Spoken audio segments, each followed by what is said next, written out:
ಸುಳ್ಳಿನ ಸರಮಾಲೆಯನ್ನು ಕಟ್ಟಿ ಆಗದ ಆಶ್ವಾಸನೆಗಳನ್ನು ಮತದಾರರ ಮನದಲ್ಲಿ ಮೆತ್ತಿ ಗೆದ್ದ ಮೇಲೆ ಮತದಾರರಿಗೆ ಹಿಡಿಯುವ ಬತ್ತಿ.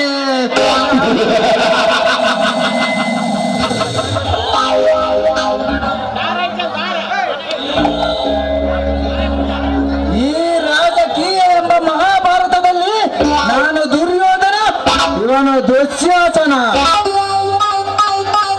ಕೊನೆಯವರೆಗೆ ಇದು ನಮ್ಮದೇ ಆಸನ, ನಮಗಿದೆ ಯಾವುದೇ ಶಾಸನ. ಶತ್ರುಗಳನ್ನು ಚದರಿಸಿ ಚಟ್ಟ ಕಟ್ಟುವ ಜಾಣ, ರಾಜಕೀಯ ವಿದ್ಯಾ ಪ್ರವೀಣ. ಈ ಹಾಲಿ ಅಬಕಾರಿ ಸಚಿವ ಶಂಕರ್ ಪಾಟೀಲ್.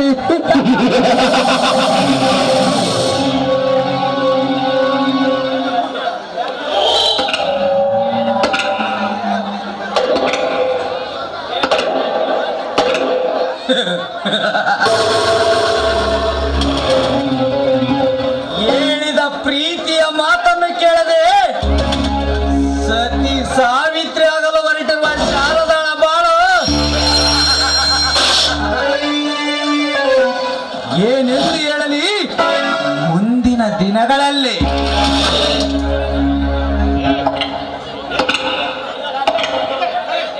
ಗಂಡನಿದ್ದರು ಬಣ್ಣ ಬಾಳಾದಿತ್ತು, ಮಧ್ಯರಾತ್ರಿಯ ನಿದ್ದೆ ಗಣ್ಣಿನಲ್ಲಿ.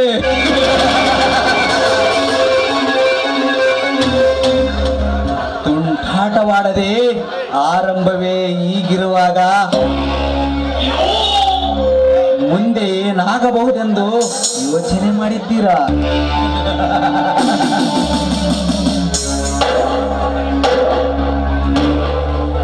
ಎಷ್ಟೋ ಪಾಪದ ಕೆಲಸಗಳು ಪುಣ್ಯದ ಕೆಲಸಗಳಾಗಿವೆ ನಮ್ಮಂತ ರಾಜಕೀಯದವರ ಜೀವನಕ್ಕೆ.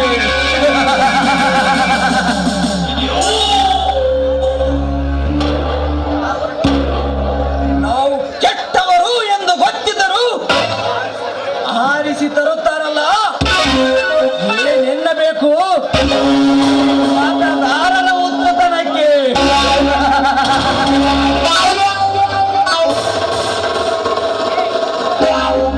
ಕಗ್ಗತನಗಳಿಂದಲೇ ಹಿಗ್ಗು ಪಡುತ್ತಿರುವ ಗುಗ್ಗು ಜನಗಳಿಗೆ ಏನೆನ್ನಬೇಕು? ಪ್ರಕಾಶ್, ಶಾರದಾ,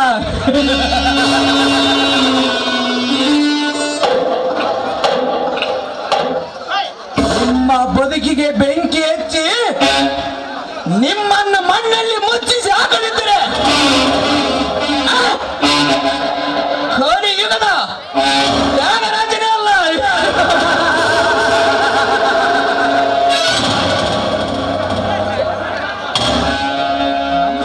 ಶಂಕರ್ ಪಾಟೀಲ್ ರೈತ ಮುಖಂಡರು, ರೈತ ಹೋರಾಟಗಾರರು, ಶಿವಪ್ಪನವರು ಏನು ಈ ಕಡೆ? ಮನುಷ್ಯರಿಗೆ ಕಷ್ಟ ಬಂದಾಗ ಮೊದಲಿಗೆ ಆ ದೇವರ ಹತ್ರ, ನಂತರ ಯಾರಿಂದ ಸಹಾಯ ಆಗ್ತದೆ ಅವ್ರ ಹತ್ರ ಬರಲೇಬೇಕಲ್ಲ. ಶಿವಪ್ಪ, ಒಂದು ವಿಷಯ ಸಾಕು. ಈ ದಿನದ ಪರಿಸ್ಥಿತಿ ನಿಮಗೆ ಆಗಲೇ ಗೊತ್ತೇ ಇದೆ. ಕಳೆದ 3 ವರ್ಷಗಳಿಂದ ಮಳೆಯಿಲ್ಲ, ಬೆಳೆಯಿಲ್ಲ, ದನಗಳಿಗೆ ಮೇವಿಲ್ಲ, ಕುಡಿಯಲು ನೀರಿಲ್ಲ, ನೀರಿನ ಸವಲತ್ತೇ ಇಲ್ಲ. ರೈತರ ಕಷ್ಟಗಳು ಒಂದಲ್ಲ ಎರಡಲ್ಲ. ಕಳೆದ 3 ವರ್ಷಗಳಿಂದ ನೀವು ಅಧಿಕಾರದಲ್ಲಿ ಇದ್ದರೆ ಸಭೆ ಸ್ವಲ್ಪ ನ್ಯಾಯವಾಗಿಲ್ಲ. ಏ ಶಿವಪ್ಪ, ಜನತೆ ಜಾನುವಾರುಗಳಿಗೆ ಒಳ್ಳೆಯದು ಮಾಡಿದರೆ ನಿನಗೇನು ಲಾಭ ಶಿವಪ್ಪ? ನಿನಗೇನು ಲಾಭ? 3 ಜನ ಚೆನ್ನಾಗಿದ್ದರೆ ನಾವು ಚೆನ್ನಾಗಿದ್ದಂಗೆ. ಅವರು ಉಳುವು, ನಮ್ಮ ಉಳುವು. ಓ 21ನೇ ಶತಮಾನದಲ್ಲಿ ಇಂಥ ಮಹಾನುಭವಿಯನ್ನು ಕಂಡಿದೆಯಾ ಈ ನಮ್ಮ ದೇಶ? ಇಲ್ಲಿ ಬರೀ ನಾನು ನನ್ನ ನನ್ನದು ಎನ್ನುವ ಅಹಂಕಾರದ ಅವಿವೇಕಿಗಳೇ ತುಂಬಿಕೊಂಡಿದ್ದಾರೆ ಎಂದುಕೊಂಡಿದ್ದೆ ಈ ನಮ್ಮ ಸಮಾಜದಲ್ಲಿ. ಆದರೆ ಬೇರೆಯವರ ಬದುಕು ನನ್ನ ಬದುಕು, ಬೇರೆಯವರ ಸಂತೋಷ ನನ್ನ ಸಂತೋಷ ಎನ್ನುವ ನಿಸ್ವಾರ್ಥದ ಪ್ರಜೆಯನ್ನು ನಾನು ಈಗಲೇ ಇಲ್ಲೇ ಕಂಡದ್ದು. ನಮ್ಮ ಪ್ರಜೆಗಳನ್ನು ಅಷ್ಟು ಕೇವಲವಾಗಿ ಕಾಣುತ್ತಿರುವೆ. ಭಾರತ ದೇಶದ ಪ್ರಜೆಗಳನ್ನು ಭಾರತ ಭೂಮಿಯಲ್ಲಿ ಬರೀ ಮೋಸಗಾರರು, ಕಳ್ಳರು, ಸುಳ್ಳರು ಇದ್ದಾರೆ ಅಂದುಕೊಂಡಿದ್ದೀರಾ? ಕಾಯಕವೇ ಕೈಲಾಸವೆಂದು ಸಮಾಜ ಸುಧಾರಣೆ ಮಾಡಿಕೊಟ್ಟ ಬಸವಣ್ಣನವರು ಹುಟ್ಟಿದ್ದು ಇದೇ ಪುಣ್ಯ ಭೂಮಿಯಲ್ಲಿ. ಇದು ಅಂಗವಿಕಲರಿಗೆನ್ನು ಆಸ್ತಿಯಾಗಿ ಮಾಡಿಸಿಕೊಂಡು ಸಂಗೀತದ ದಾರಿ ತೋರಿಸಿಕೊಟ್ಟ ಪಂಚಾಕ್ಷರ ಗಾವೆ ಹುಟ್ಟಿದ್ದು, ಪುಟ್ಟರಾಜ ಗಾವೆಗಳು ಹುಟ್ಟಿದ್ದು ಇದೇ ಪುಣ್ಯ.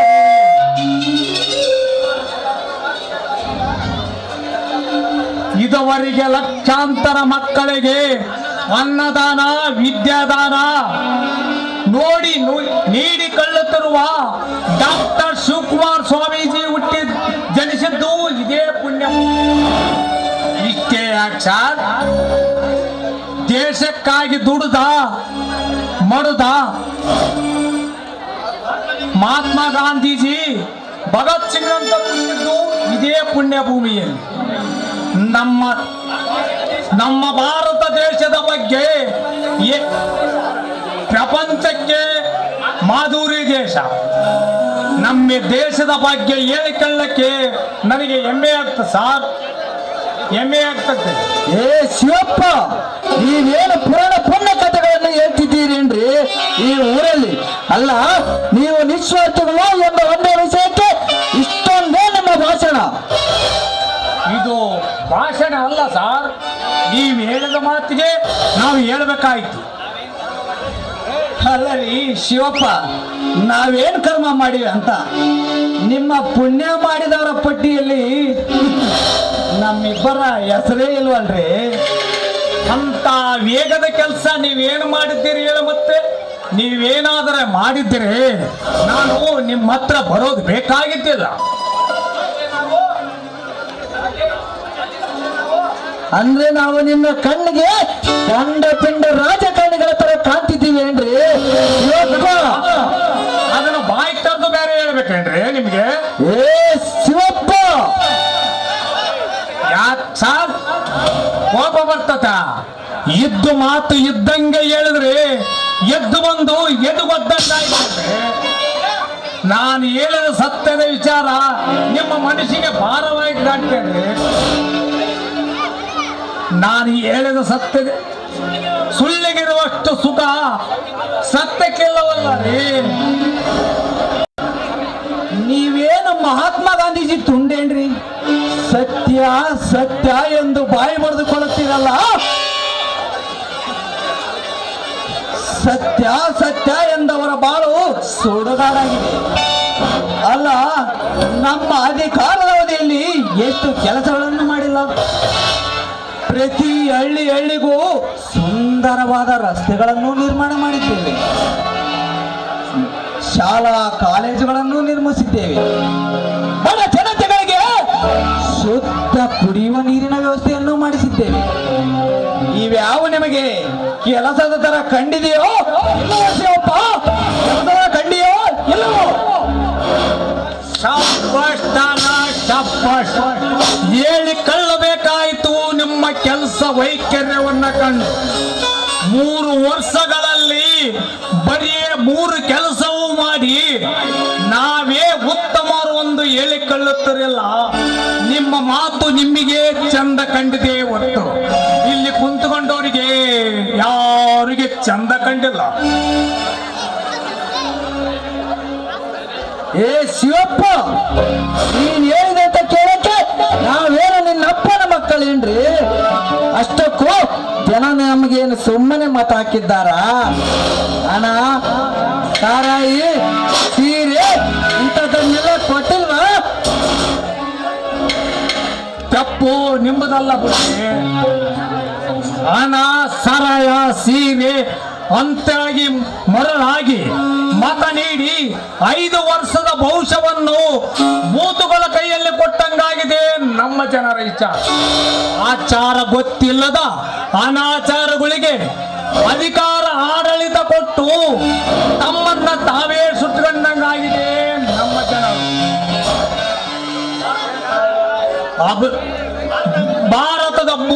ಭಾರತದ ಅಭಿವೃದ್ಧಿ ಹಾದಿ ನಿಮಗೇನು ಗೊತ್ತು? ಏ ಶಿವಪ್ಪ, ಎಲ್ಲವಿಲ್ಲದ ನಾಲಿಗೆ ಎಂದು ಹೇಗೆ ಬಂದರಾಗೆ ಮಾತನಾಡಿದರೆ ನಿನ್ನನ್ನು ಇಲ್ಲೇ ಕಾಯಿಸಿ ಬಿಡಬೇಕಾಗ್ತದೆ. ಹುಷಾರ್. ಏ ತ್ಯಾಗರಾಜ್, ಏನು ಎದುರಿಸ್ತದ್ರಿ ಏನ್ರಿ? ನಿಮ್ಮಂತ ಗುಂಡ ರಾಜಕಾರಣಿಗಳ ನಾನು ಎಷ್ಟು ಜನ ನೋಡಿಲ್ಲ. ನಿಮಗೆ ಅಧಿಕಾರ ಇದೆ ಅಂತೇಳಿ ಇಷ್ಟೊಂದು ಸಕ್ಕು ಅಹಂಕಾರದಿಂದ ಮಾತಾಡುವ ನಿಮ್ಮ ಅಧಿಕಾರವನ್ನ ಕಿತ್ತೊಗೆಯುತ್ತಾರೆ. ನನ್ನ ಹೆಸರು ಶಿವಪ್ಪನೇ. ಏ ಶಿವಪ್ಪ, ಒಂದು ನಿಮಿಷ ನಿಲ್ಲು.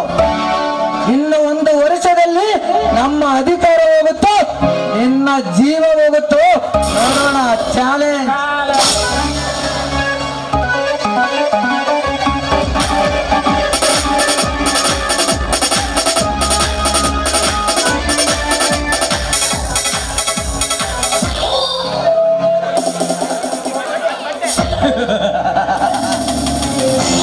ಈ ಬಡ ಶಿವಪ್ಪ ನಮಗೆ ಜೀವ ಬೆದರಿಕೆ.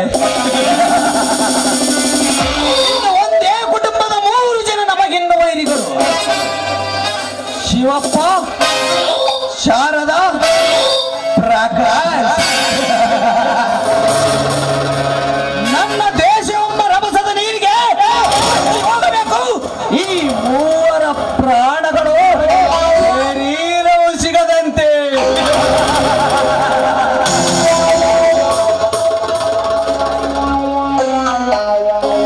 ಶಾರದಾ, ನಿನ್ನನ್ನು ಅನುಭವಿಸುವ ಅದೃಷ್ಟ ಮನಕ್ಕಿನ್ನೂ ಹೋಗಿಲ್ಲ. ಆ ರಾಜಿಸುತ್ತಿದೆ ನಿನ್ನಯ ಮನ. ಒಂದು ರಾತ್ರಿಯ ನೆರಳಲ್ಲಿ ನಿನ್ನೊಂದಿಗೆ ಹೋರಾಡಲೇಬೇಕೆ. ಬಯಸಿದ ಬಯಕೆಯನ್ನು ಈಡೇರಿಸಿಕೊಳ್ಳದೆ ಎಂದ